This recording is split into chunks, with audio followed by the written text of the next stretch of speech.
माई mafia lover episode 43। वेदिका राहुल के आने का इंतज़ार कर रही थी। वो अभी भी लिविंग एरिया में ही बैठी थी। राहुल घर आने के बाद वेदिका को सब कुछ सच सच बता देता है कि विहान वेला पर रुका हुआ है क्योंकि उसे काम का प्रेशर है और नव्या को मैंने वहाँ पर छोड़ने के लिए गया था। जिस पर वेदिका सुनकर स्माइल कर देती है और अपने भाई पर गुस्सा करते हुए बोलती है, ये मेरे भाई भी ना, उन्हें ज़रा भी भाभी की कद्र नहीं है। इनकी तो अभी अभी शादी हुई है, इन्हें तो कितना एंजॉय करना चाहिए, पर नहीं। वही इस वक्त सीढ़ियों पर खड़ी होकर मालविका सब सुन रही थी। उसे बर्दाश्त नहीं हुआ कि नव्या विहान से मिलने वेला गई है। उसे ज़रा भी सुनकर अच्छा नहीं लग रहा था। वो तुरंत तिलमिलाते हुए अपने कमरे में चली गई। कमरे में आते ही अपने पैर सोफे पर दे मारी और चिल्लाते हुए बोली, ये लड़की जितनी भोली दिखती है उतनी है नहीं। देखा, एक दिन विहान नहीं आया तो कैसे उसे अपने जाल में फंसाने वेला पहुंच गई। मालविका सोफे पर बैठे अपने दोनों हाथों से अपने सिर पर रखकर चिल्लाए जा रही थी, कब कब पहले जैसा सब कुछ अच्छा होगा। ये नव्या नाम की मुसीबत क्यों मेरी लाइफ में आ गई है। राज भी पता नहीं क्या कर रहा है। इस लड़के से भी कुछ नहीं होगा, सिर्फ बड़ी बड़ी बातें करता है। मालविका ने अपना सेल फोन उठाकर राज को कॉल डायल किया। राज इस वक्त ड्राइविंग कर रहा था और अपने मोबाइल स्क्रीन पर मालविका का नाम देखकर मुस्कुराते हुए कॉल रिसीव किया। राज स्माइल करते हुए बोला, hello partner. Malvika partner word सुनकर चिढ़ते हुए बोली, तुम पार्टनर कहलाने के लायक भी नहीं हो। जानते हो पार्टनर किसे कहते हैं? मुझे नहीं पता, तो तुम ही बता दो किसे कहते हैं। राज कार ड्राइविंग करते हुए कहा, तो सुनो पार्टनर किसे कहते हैं। पहली बार दोनों पार्टनर के बीच में अंडरस्टैंडिंग होनी चाहिए, जो तुम में वो नहीं है, और हमें अपने प्लान पर ज़्यादा से ज़्यादा फोकस देना चाहिए, और हम जो षड्यंत्र बनाते हैं ना, वो दोनों पार्टनर को पता होना चाहिए।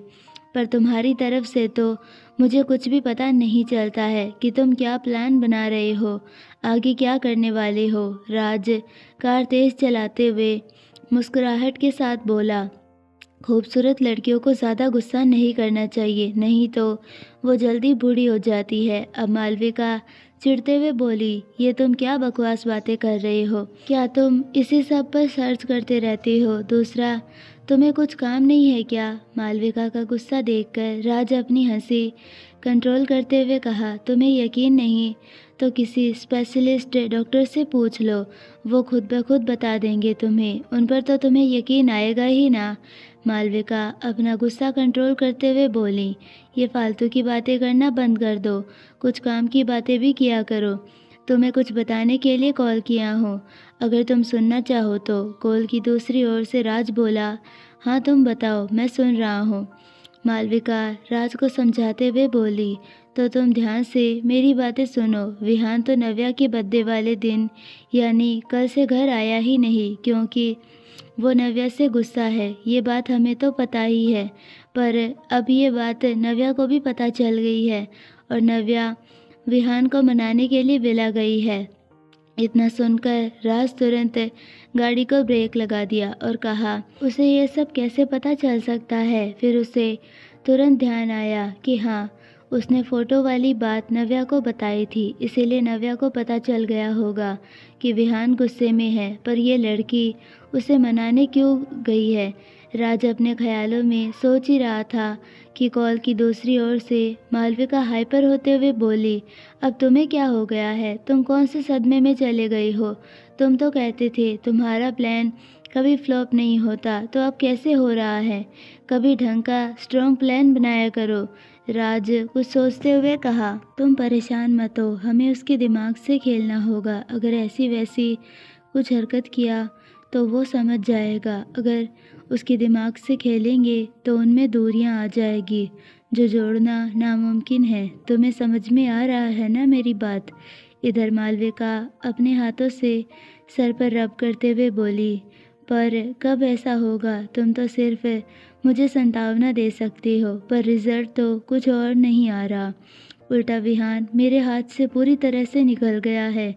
जब से वो लड़की मुसीबत विहान की लाइफ में आई हुई है। राज मालविका को शांत कराते हुए कहा, देखो शांति से सब कुछ करना होगा, नहीं तो जल्दबाजी में कुछ भी गड़बड़ हो सकती है। अगर तुम चाहती हो कि हमेशा के लिए तुम्हारी मुसीबत चली जाए तो थोड़ा सब्र करना होगा, नहीं तो तुम्हारी वजह से सब गड़बड़ हो सकता है। राज की सीरियस बातें सुनकर मालविका थोड़ी शांत हो गई। उसकी बातें समझते हुए हाँ भर दी। दोनों ने 5 मिनट तक और लगातार बातें की। उसके बाद दोनों ने कॉल डिस्कनेक्ट कर दिया। कॉल कट करते ही राज मालविका के ऊपर गुस्सा करते हुए कहा, इस लड़की की वजह से मेरा पूरा प्लान चौपट हो सकता है।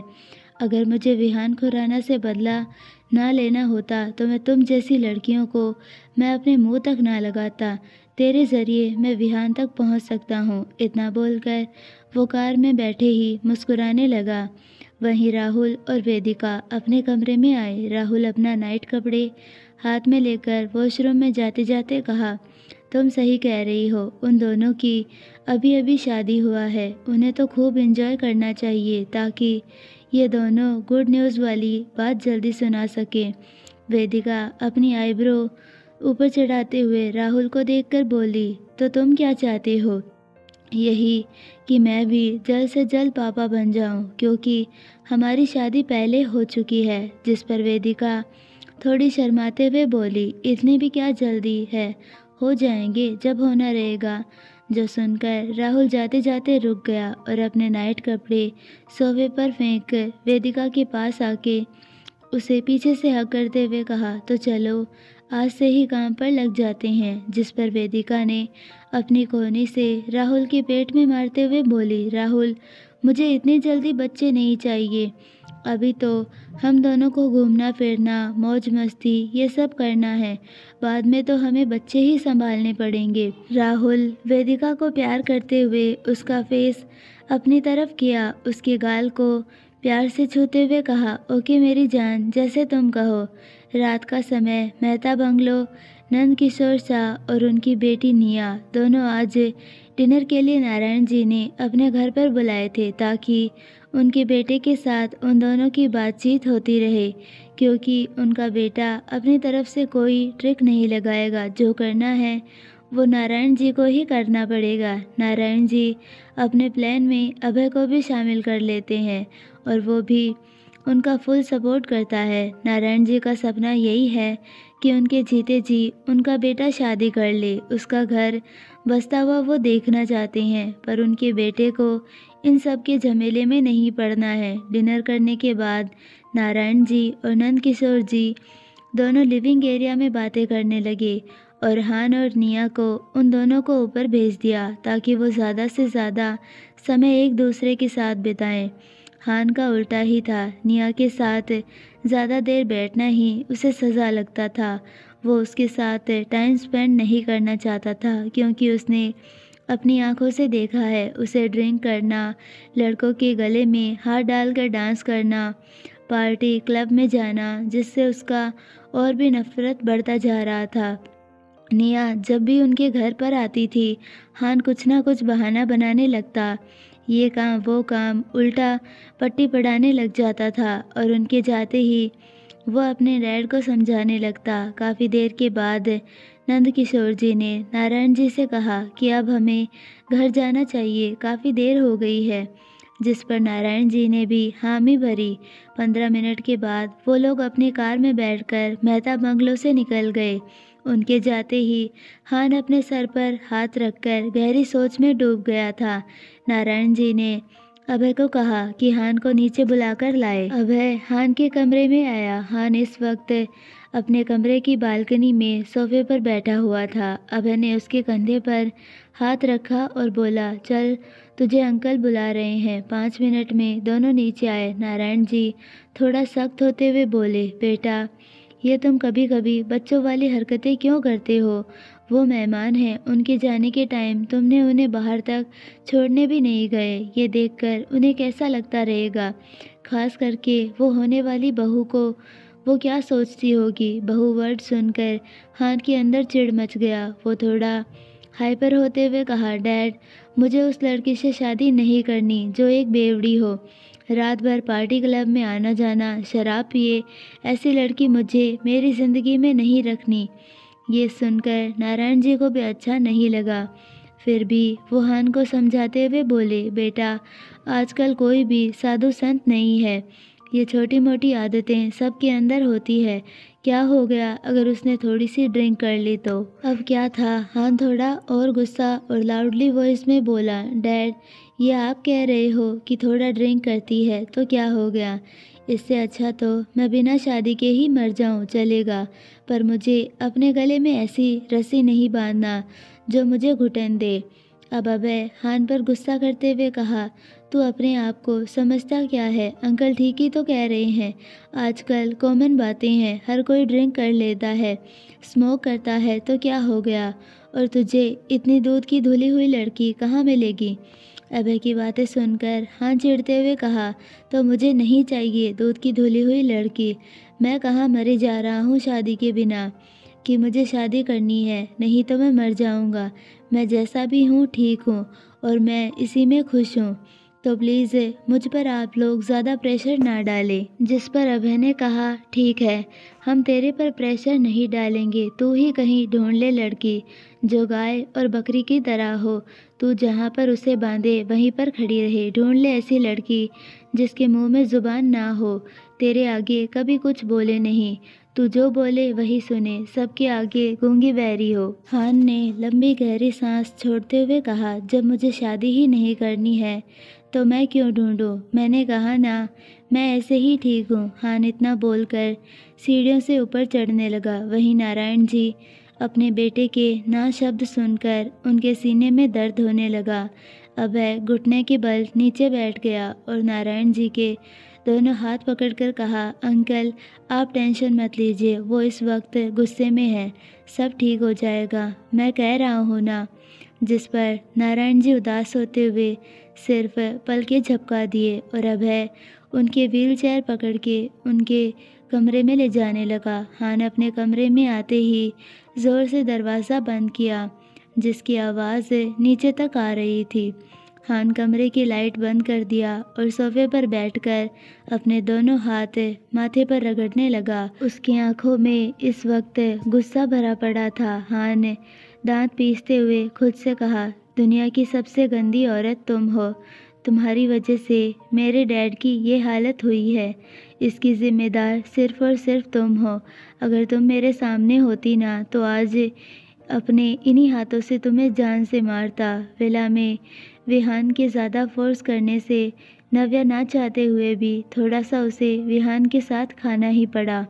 नव्या का विहान के सामने कहाँ ही चलता है। विहान की ज़्यादा जिद करने से नव्या को ही खाना पड़ा। खाना खाने के बाद ही विहान लिविंग एरिया में सोफे पर रिलैक्स होकर बैठा था। वो कुछ अपने मोबाइल में ईमेल चेक कर रहा था कि नव्या उसके सामने आकर खड़ी हुई। नव्या पहले चुपचाप खड़ी थी, फिर कुछ सोचते हुए बोली, अब चलो घर। विहान ने बिना नव्या की तरफ देखे ही बोला, ये किसका घर है फिर?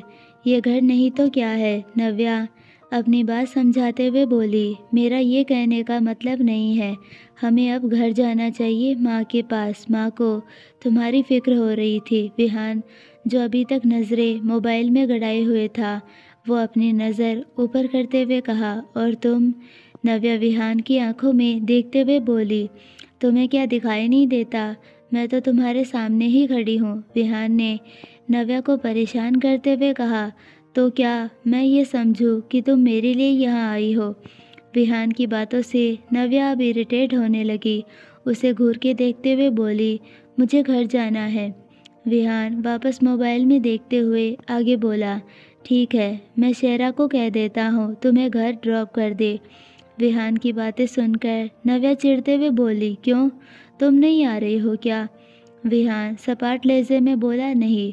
नव्या अब विहान के ऊपर गुस्सा जाहिर करते हुए बोली, तुम भी चलो साथ में। विहान अब अपना मोबाइल सोफे पर साइड में फेंक दिया और खड़ा होते हुए नव्या के करीब आके कहा, क्या तुम सच में चाहती हो मैं तुम्हारे साथ चलूं?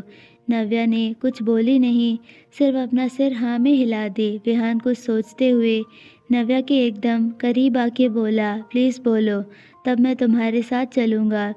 नव्या बड़ी बड़ी आंखें करके देखने लगी और रिएक्ट करते हुए बोली, ये क्या तरीका है, भूल जाओ, मैं ऐसा कुछ नहीं कहूँगी। विहान वापस सोफे पर बैठ गया और हाथ में मोबाइल लेते हुए बोला, फिर ठीक है, तुम भी भूल जाओ कि मैं तुम्हारे साथ आने वाला हूँ। विहान को इतना रिलैक्स बैठते देखकर नव्या जिद करते हुए बोली, ठीक है बोलती हूँ, प्लीज़ घर चलो। विहान हल्का स्माइल करते हुए सोफे से उठ खड़ा हुआ और तेज़ आवाज़ में बोला, शेरा गाड़ी निकालो। नव्या को विहान के ऊपर अब गुस्सा आने लगा था। वो अपने गुस्से को साइड में रखकर आगे बोली, जाने से पहले मुझे तुमसे कुछ बात करनी है। विहान नव्या के सामने ही खड़ा था और अपने दोनों हाथ जेब पॉकेट में डाले बोला, हाँ बोलो, क्या बोलना है तुम्हें? यही कि मेरे बर्थडे वाले दिन राज ने जो तुम्हें फ़ोटो भेजे थे, मैं उस दिन अपने पापा के घर गई थी। मुझे कुछ भी आइडिया नहीं कि वो भी वहाँ पर आएगा। राज का नाम सुनते ही विहान की आंखों में गुस्सा साफ दिखाई देने लगा और दांत पीसते हुए नव्या से कहा, मैंने तुम्हें पहले ही कहा था ना, उसका नाम मेरे सामने मत लेना। फिर तुम्हारी हिम्मत कैसे होती है मेरे सामने बार बार उसका नाम लेने के लिए? और तुम्हें कैसे पता कि उसने मुझे फ़ोटो भेजे? कहीं तुम दोनों मिलकर? विहान अपनी बातें अधूरी छोड़ दिया और नव्या विहान की आंखों में देखते हुए अपनी बात समझाते हुए बोली, तो मुझे गलत समझ रहे हो। मैंने उसे आज साफ साफ मना कर दिया हूँ कि वो मेरे रास्ते में ना आए और ना ही मेरे मामले में दखल दे। विहान आईब्रो ऊपर चढ़ाते हुए कहा, मैं कैसे तुम पर यकीन करूँ? यकीन करना ना करना तुम्हारी प्रॉब्लम है। मैं तुम्हें हर बात समझा नहीं सकती, समझे तुम? अब मुझे यहाँ नहीं रुकना, मुझे घर जाना है। विहान गुस्सा करते हुए कहा, मैंने तुम्हें 1000 बार मना किया है, उससे दूर रहो, मतलब दूर रहो। समझ में नहीं आ रही मेरी बात तुम्हें? नव्या ने फिर से बिना कुछ कहे हाँ में गर्दन हिला दी। विहान अपने दोनों हाथ फोल्ड किया और एटीट्यूड के साथ खड़ा था और कहा, घर जाने से पहले तुम मुझे सॉरी बोलोगी, वो भी कान पकड़ के। नव्या दूसरी तरफ मुंह फेरते हुए बोली, ये क्या बकवास बातें कर रहे हो तुम? विहान भी ठहरा जिद्दी, जिद करते हुए कहा, मैं बकवास नहीं करता, समझी तुम? थोड़ी देर पहले ही तुम्हें डेमो जो दिया था। अब नव्या को कुछ देर पहले विहान ने जो कमरे में किया उसे वो सीन याद आने लगा। बिना बहस किए बोली, कितनी बार सॉरी बोलना है? विहान भी एटीट्यूड के साथ बोला, जब तक मैं स्टॉप ना कहूँ तब तक तुम सॉरी बोलोगी। राज का नाम सुनकर विहान नव्या को सज़ा दे रहा था। नव्या अपनी नज़रें नीचे किए हुए अपने दोनों हाथों से दोनों कान पकड़े बोलना स्टार्ट की, सॉरी सॉरी सॉरी। बोलते बोलते नव्या ने साथ ही साथ रोना भी स्टार्ट कर दिया, पर उसने एक बार भी विहान की तरफ नज़र उठाकर नहीं देखा।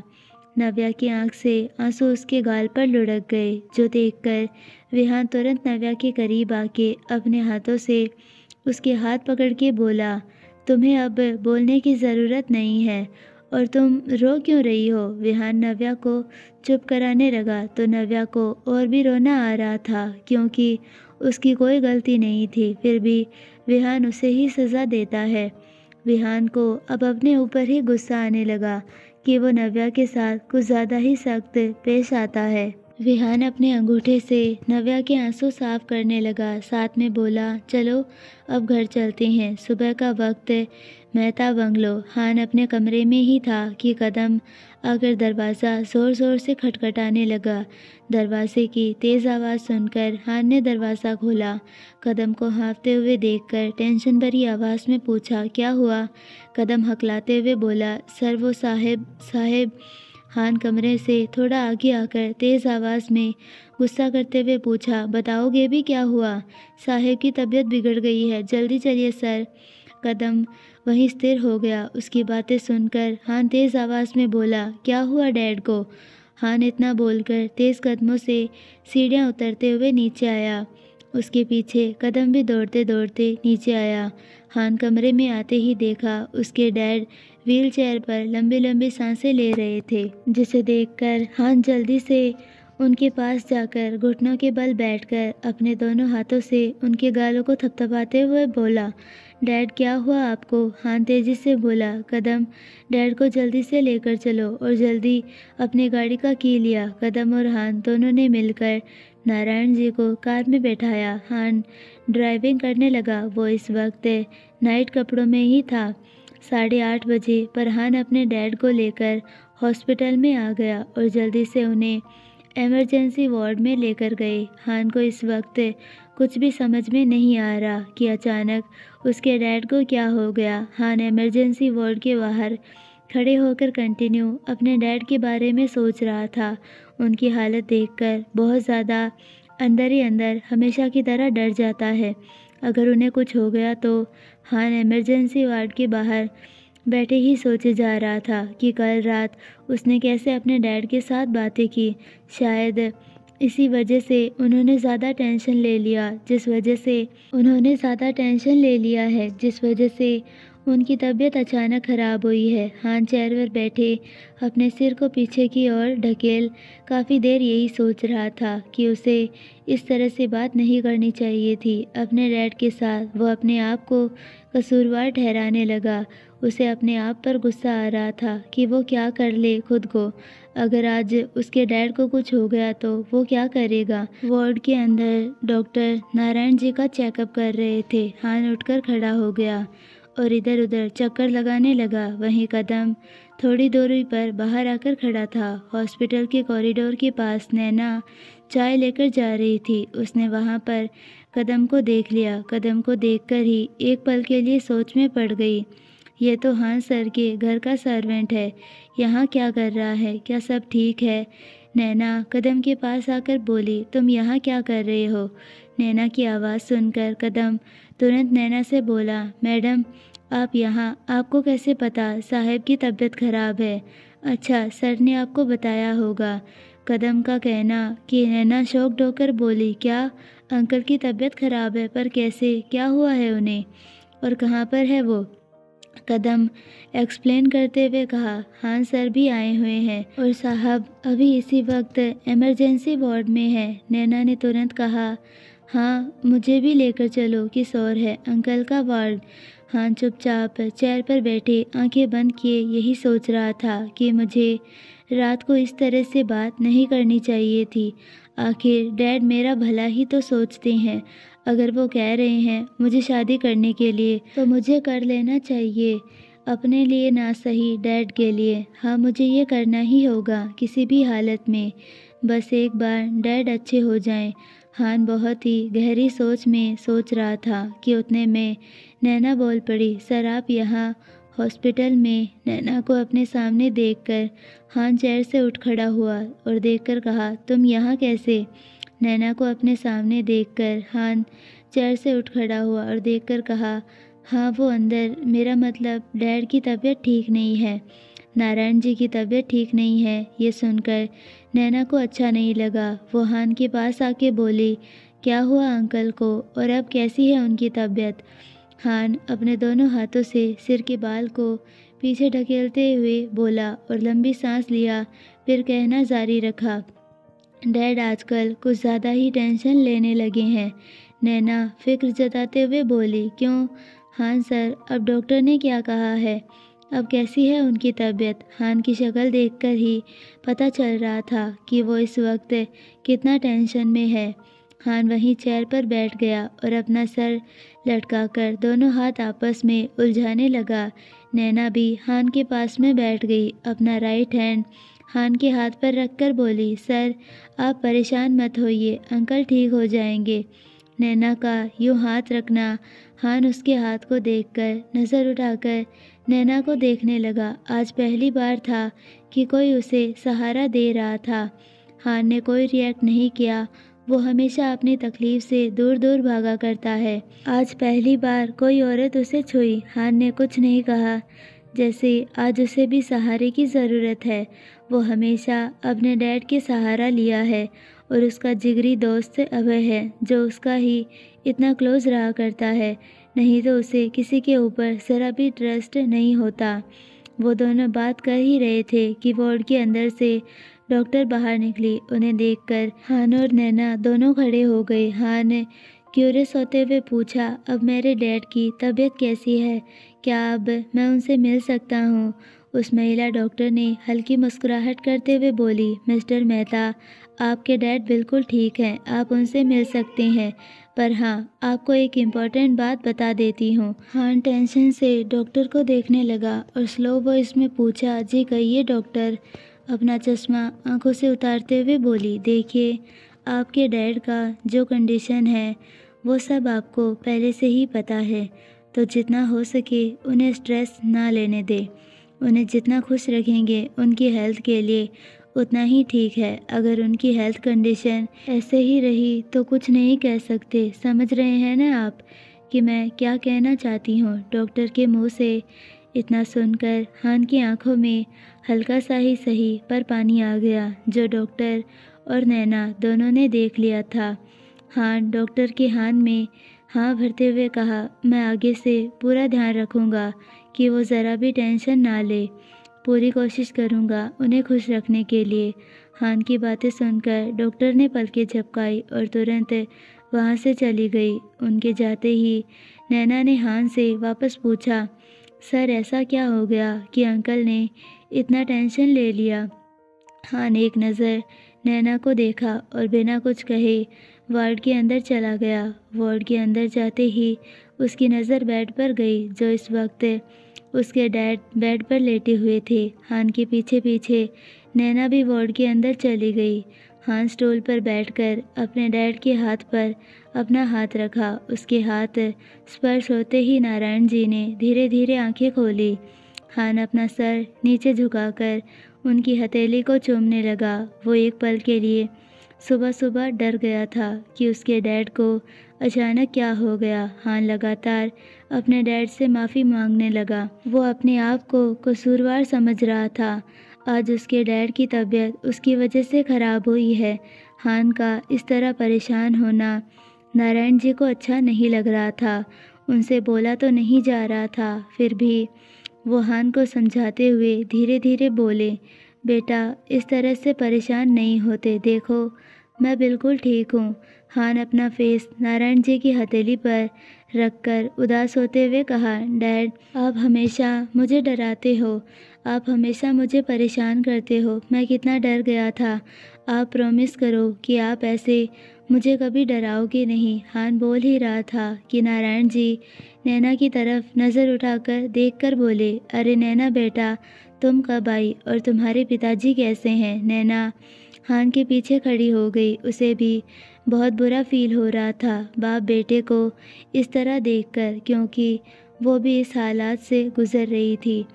नैना अपनी हथेली को आपस में उलझाते हुए बोली, अंकल मेरे पापा तो ठीक है, पर आपको अचानक से क्या हो गया? नारायण जी कुछ बोलने के लिए अपने होठ हिलाए ही थे कि वापस उन्होंने होठ भींच लिए। उन्हें ऐसा करता देखकर हान वापस बोल पड़ा, dad I am really really sorry. Narayan ji अपने बेटे की तरफ देख रहे थे। नैना भी हान को ही देख रही थी, मानो नैना समझने की कोशिश कर रही थी कि उसके हान सर क्यों इतना सॉरी बोल रहे हैं। क्या उनकी वजह से उनके डैड की तबीयत खराब हुई है? वहीं उसके दिमाग में ये सब चल रहा था। तभी हान इमोशनल होते हुए आगे कहा, डैड आप जो चाहोगे, जैसा चाहोगे, मैं वैसा करने के लिए तैयार हूँ, पर मैं उस लड़की से शादी नहीं कर सकता। उसके बदले में किसी और से करने के लिए रेडी हूँ। हान इतना बोलकर पहले चुप हो गया और फिर इधर उधर देखते हुए कहा, डैड प्रॉमिस कीजिए कि आप मेरी बात मानोगे। तुम शादी के लिए मान गए, मेरे लिए यही बहुत बड़ी बात है। हान की बातें सुनकर नारायण जी हल्का मुस्कुरा दिए। उन्हें यकीन नहीं हो रहा कि उनका बेटा इतना जल्दी मान गया। भले ही उनका बेटा किसी और के साथ शादी करे, नारायण जी को मंजूर था। वो तो हमेशा यही चाहते थे कि किसी से भी करे, पर करे, उसका घर संसार बस जाए। नारायण जी हल्का मुस्कुराते हुए बोले, बेटा मैं तो यही चाहता हूँ, तुम किसी से भी करो पर कर लो। मैं अपने जीते जी तुम्हारा घर बसता हुआ देखना चाहता हूँ। हान एक लंबी सांस लिया और अपने हाथ की हथेली गर्दन पर फेरते हुए कुछ सोचने लगा। और फिर सोचते ही आगे बोला, डैड फिर समझ लीजिए कि मेरा घर बस गया। हान की बातें सुनकर नारायण जी शक भरी नज़रों से उसे देखने लगे कि शायद उनका बेटा उन्हें बेवकूफ़ बना रहा हो। शायद वो मेरा मन बहलाने के लिए ऐसा बोल रहा है और घर जाने के बाद वो बदल जाएगा।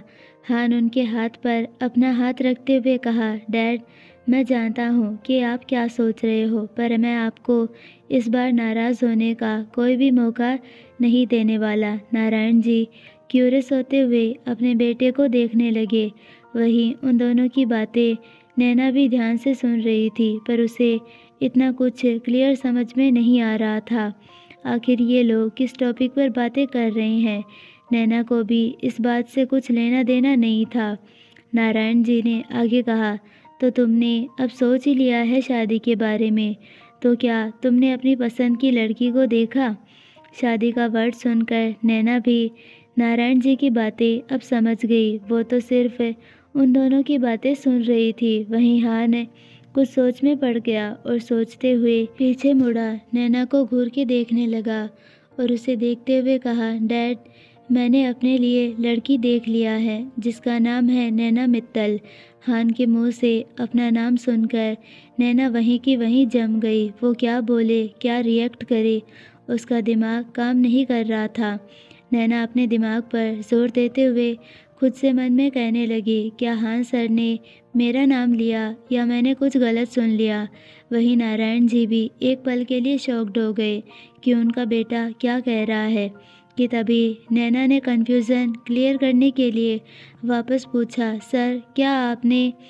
हान चेयर से उठकर खड़ा हुआ और अपनी बातें दोहराते हुए वापस कहा, हाँ तुमने सही सुना, मैं तुमसे शादी करना चाहता हूँ, वो भी जल्द से जल्द। नैना को हान की बातें समझ में नहीं आई। आंखें दिखाते हुए गुस्से से जैसे ही बोलने के लिए होठ हिलाए कि हान ने अपनी आंखें झपकाई। जिसे देख रही नैना को कुछ समझ में नहीं आया, पर वो हाँ उसका इशारा समझ गई कि हाँ उसे अपने झूठ में शामिल करने के लिए कह रहा है, जिस वजह से वो अपनी बातें अंदर के अंदर ही रहने दे। वहीं नैना को कुछ ना कहता देखकर नारायण जी बोल पड़े, नैना बेटा यहाँ आओ। नैना के कदम तो आगे बढ़ ही नहीं रहे थे, उसे यहाँ से भागना था। वो अपने आप को अंदर ही अंदर कोसने लगी कि क्यों वो वार्ड के अंदर आई और हान सर ऐसा क्यों बोल रहे हैं। नैना ने अपनी धीरे धीरे कदम बढ़ा दिए और नारायण जी के सामने आकर खड़ी हो गई। नारायण जी ने उसे इशारा किया बैठने के लिए, जिसे देखकर नैना स्टूल पर बैठ गई। नारायण जी ने नैना के माथे पर हाथ रखते हुए कहा, बेटा मैं तुम दोनों के लिए बहुत बहुत खुश हूँ। मैं जैसी बहू चाहता था तुम बिल्कुल वैसी ही हो। तुम में कुछ तो बात है जो मेरे बेटे हान ने तुम्हें चुन लिया। नैना तो सब कुछ हान के बारे में जानती थी कि वो किस तरह का खड़ूस है, पर हाँ काफ़ी दिनों से उसने ये भी महसूस किया कि हान जैसा दिखाता है वैसा है नहीं। वो काफ़ी पोलाइट पर्सन है, पर वो ऐसा कुछ करेगा उसने कभी सपने में भी नहीं सोचा था। वो अंदर ही अंदर अपने मन को दिलासा देने लगी कि हान सिर्फ एक गेम कर रहा है, मुझे ज़्यादा नहीं सोचना चाहिए। और ये सब सोचते हुए उसने बदले में सिर्फ स्माइल दे दी, जिसके बदले में नारायण जी ने उसे आशीर्वाद देने लगे। हान एक पल के लिए घबरा गया कि कहीं नैना कुछ उल्टा सीधा ना बोल दे, पर नैना नारायण जी के सामने चुप बैठ गई, जिसे देखकर हान हल्की सांस लेने लगा। वो मन ही मन सोचने लगा कि वह नैना को सारी बातें सच सच बता देगा। फिलहाल के लिए उसने अपनी बातों में फंसा लिया है। नैना ने मुश्किल से मुस्कुराते हुए बोली, अंकल अब मैं चलती हूँ, मैं आपसे बाद में मिलने आऊँगी। इतना बोलकर नैना बिना हान की तरफ देखे दबे पांव वार्ड के बाहर निकल गई। उसका इस तरह से नज़रें चुराते हुए बाहर जाना। हान अपने डैड की तरफ देखकर कहा, डैड मैं अभी 5 मिनट में आया। इतना बोलकर वो भी वार्ड के बाहर निकल गया। नैना काफ़ी दूर नहीं गई थी। हान ने उसे टोकते हुए कहा, सुनो नैना। हान की आवाज़ सुनकर नैना बिना पीछे मुड़े उसके कदम वहीं रुक गए। उसे अंदर ही अंदर शर्मिंदगी भी हो रही थी कि हान सर उसके पीछे आ रहे हैं। आखिर उन्हें क्या बोलना है, वो तो मेरे बॉस हैं। क्या ये सब मिलकर मेरा मजाक बनाना चाहते हैं। नैना बड़ी मुश्किल से पीछे मुड़ी, पर उसकी नज़रें अभी भी नीचे ज़मीन पर गड़ी हुई थी। नैना ने बिना हान की तरफ देखे ही बोलना जारी किया, सर देखिए, मैं आपके ये गेम का कोई पार्ट नहीं बनना चाहती। नैना का गुस्सा भरा लहजा हान समझ गया था कि नैना को उस पर गुस्सा आ रहा है। हान उसे अच्छे से समझाना चाहता था, इसीलिए उसने धीरे से कहा, चलो हम दोनों साइड में चलकर बातें करते हैं। यहाँ पर बातें करके कुछ मतलब नहीं है। हान और नैना हॉस्पिटल से निकलकर पार्किंग एरिया में आए। वहाँ पर इस वक्त कोई नहीं था। हान नैना को देखकर आगे बोला, देखो, मैंने जो भी ऊपर डैड के सामने कहा वो सब सच कहा। मेरे डैड चाहते हैं मैं शादी कर लूँ। मुझे उस वक्त कुछ समझ में नहीं आया और तुम वहीं मौजूद थी, इसीलिए मैंने तुम्हारा नाम ले लिया। नैना भी हान की तरफ देखते हुए आगे बोली, ठीक है, माना उस वक्त आपने मेरा नाम ले लिया, तो फिर अब। नैना ये वर्ड बहुत स्लो बोली, जिस पर हान ने क्लियर करते हुए कहा, तो मैं अब तुमसे रियल शादी करना चाहता हूँ। जिसे सुनकर नैना के पैर डगमगाने लगे। वहीं हान का इस तरह से कहना देख ऐसा लग रहा था जैसे उसने ऑफिस में उसने अपने काम करने का ऑर्डर दिया हो। मेंशन में नव्या ड्रेसिंग टेबल के सामने बैठे खुद को मिरर में देखकर तैयार हो रही थी। वहीं विहान जो पहले ही रेडी हो चुका था और नव्या को देख उसके पास आकर खड़ा हुआ और एक एनवेलप का पैकेट खोलने लगा। नव्या मिरर में से विहान को देख रही थी, क्योंकि विहान जस्ट उसके पीछे ही खड़ा था। नव्या पीछे मुड़ी और विहान को देखने लगी। आखिर क्या निकाल रहा है? एनवेलप में से गोल्डन कार्ड निकाला और नव्या की तरफ बढ़ाते हुए कहा, ये तुम्हारे क्रेडिट कार्ड हैं। ये तुम आज से यूज़ कर सकती हो, जहाँ चाहे जितना चाहे खर्च कर सकती हो। नव्या विहान खुराना। विहान के फेस पर कोई भाव नहीं था और उसे देखकर कोई नहीं कह सकता था कि ये वही विहान खुराना है जो कुछ महीने पहले नव्या के साथ क्या कुछ नहीं किया। नव्या ने तुरंत साफ मना करते हुए बोली, मैं ये नहीं ले सकती, मुझे इसकी ज़रूरत नहीं है, और हाँ, अगर कभी मुझे ज़रूरत पड़ी तो मैं तुम्हारा कार्ड यूज़ करना चाहूँगी। विहान नव्या के साथ रहकर इतना तो समझ गया था कि नव्या विहान की बातें एक बार में नहीं सुनती है, जिस वजह से उसे भी दूसरे तरीके से मनाना अच्छी तरह से आता है। विहान अपने फेस पर हल्की मुस्कुराहट रखते हुए अपनी जेब में हाथ डालकर अपना वॉलेट निकाला और उसमें से खुद का कार्ड निकालकर नव्या की ओर बढ़ाते हुए कहा, ठीक है, तुम आज से मेरा कार्ड यूज़ करोगी। मेरा पासवर्ड है 99932। नव्या वापस मिरर में खुद को देखने लगी और मिरर में से विहान को देखकर बोली, मैं कह रही हूँ ना, अभी मुझे इसकी ज़रूरत नहीं है। जब मुझे ज़रूरत पड़ेगी तो मैं ज़रूर ले लूँगी। विहान ने दोनों कार्ड टेबल पर रख दिए और कमरे में से बाहर जाने के लिए निकल गया। उसके जाते ही नव्या वापस मिरर में देखने लगी और कुछ सोचते हुए खुद से बोली, इसे क्या हो गया है, कुछ ज़्यादा ही मेरी फिक्र करने लगा है। नव्या इतना बोलते वक्त अपने दोनों कंधे ऊपर कर दिए। विहान पहले नीचे आया, उसके पीछे नव्या भी नीचे आई। उन दोनों को देखकर सभी खुश थे, सिवाय मालविका को छोड़कर। मालविका को ये ज़रा भी अच्छा नहीं लगा कि विहान नव्या के साथ घर आया है। सभी लोग ब्रेकफास्ट कर ही रहे थे कि वेदिका ने मालविका और नव्या को देखकर बोली, आज मुझे पार्लर जाना है। मालविका, तुम चलोगी ना मेरे साथ? और भाभी, आप भी मेरे साथ चलो। जिस पर नव्या ने धीरे से नज़र उठा के विहान की तरफ देखा, जो कॉफ़ी पीने में मग्न था। विहान ने सुना था पर कुछ कहा नहीं, जिसका फ़ायदा उठा के नव्या बोली, हाँ ठीक है। वेदिका ने ब्रेकफास्ट करते हुए बिना किसी के तरफ देखे बोली, भाभी, आपको ना अपने बाल को अच्छा स्टाइलिश कटिंग करवा लो, बहुत बड़े आपके बाल हैं। नव्या के खुले बाल उसकी कमर तक नीचे आते थे। नव्या भी चहकते हुए बोली, हाँ तुम बताओ, मैं कौन सा कट करवाऊँ? वेदिका कुछ सोचते सोचते अपने दोनों आँखों को ऊपर करते हुए बोली, भाभी, आपके लंबे बाल हैं तो आप पर लेयर्ड लुक्स, बहुत लंबे बालों के लिए लेयर कट बहुत सबसे खूबसूरत हेयर कट है। मल्टीपल लेयर्स देना भी बालों में अच्छा लुक देता है। वेदिका ने आगे कहा, नहीं तो ऐसा करते हैं, पार्लर जाने के बाद डिसाइड करेंगे कि आपके लंबे बालों पर कौन सा लुक ज़्यादा अच्छा लगेगा। नव्या वेदिका के हाँ में हाँ भरते खुश हो गई। बेचारी को पता नहीं वहीं दो आंखें अब उसे घूर के देख रहा था। नव्या खुश होने के बाद ध्यान नहीं देती उसे कौन खा जाने वाली नज़रों से देख रहा है क्या। थोड़ी देर बाद सभी लोगों का ब्रेकफास्ट हो गया। विहान बिना कुछ कहे उठकर मेंशन से बाहर निकल गया और कार में आकर बैठ गया। थोड़ी देर बाद ही विहान ऑफिस पहुंच गया और ऑफिस में पहुंचते ही वो अपने कैबिन में आकर बैठा। अपना मोबाइल निकालकर सबसे पहले नव्या को कॉल लगाया। मेंशन में नव्या अपने कमरे में थी।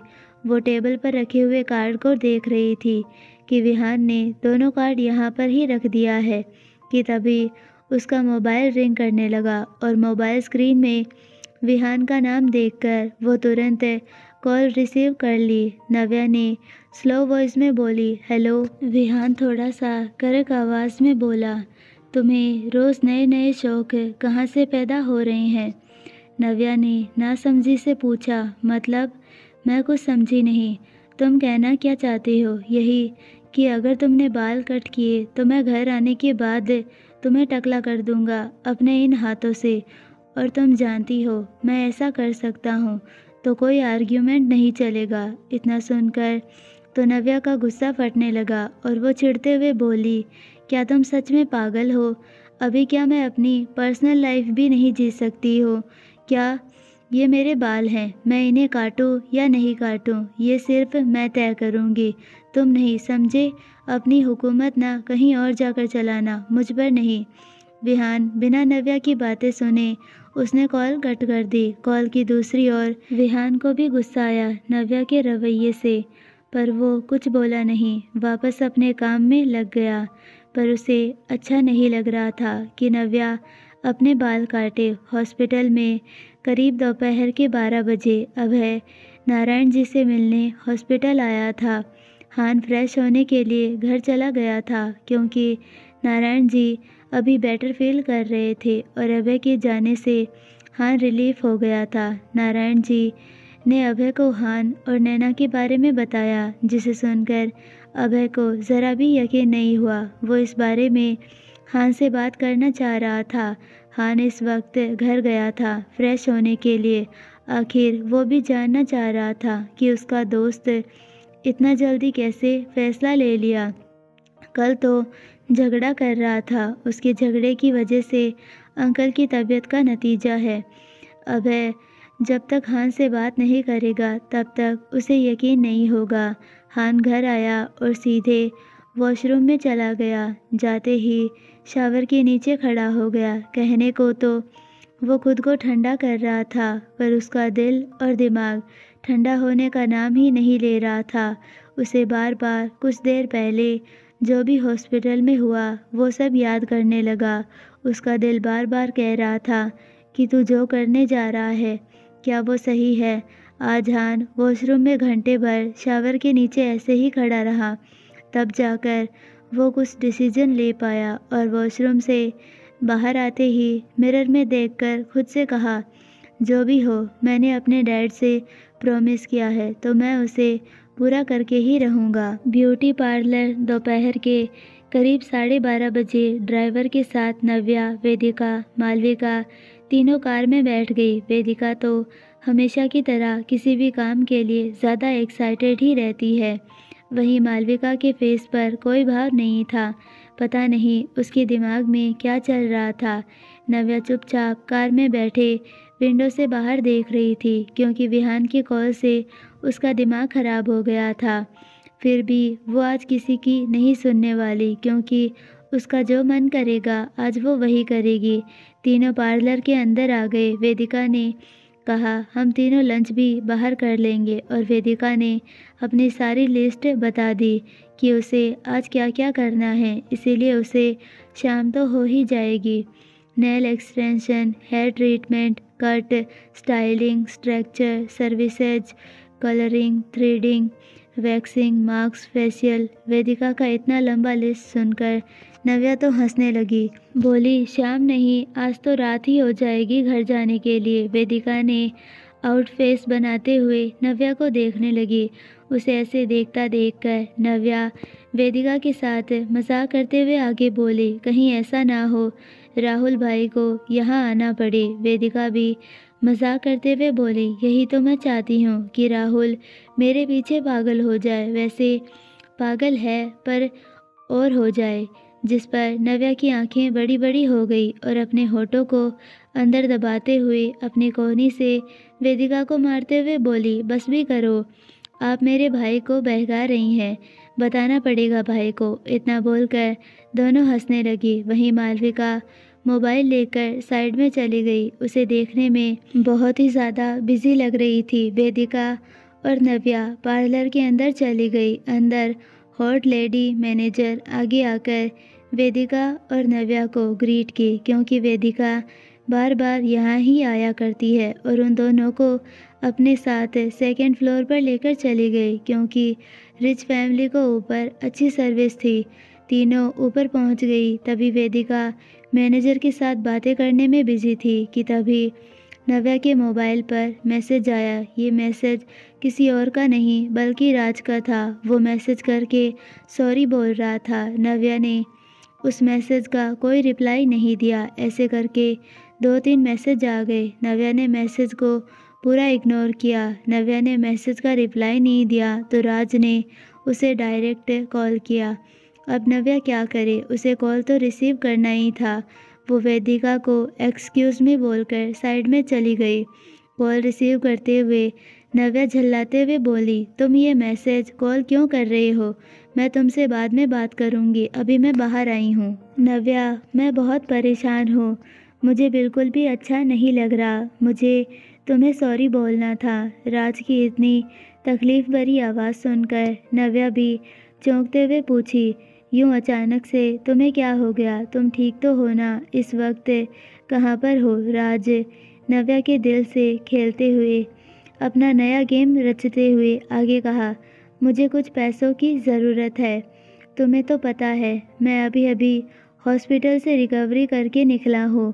मेरे इलाज के लिए बहुत ज़्यादा पैसे लगे हैं। मुझे कुछ नया चालू करने के लिए पैसे चाहिए थे। अभी भी मेरी तबीयत कुछ खास अच्छी नहीं है। मैं पैसों के लिए अपना अच्छे से इलाज नहीं करा पा रहा हूँ। क्या तुम मेरी मदद कर सकती हो? तुम कहोगी तो शायद विहान ही पैसे देने में तुम्हारी हेल्प कर दे। इलाज नहीं कर पा रहा हूँ। ये शब्द सुनते ही नव्या को दुख हुआ।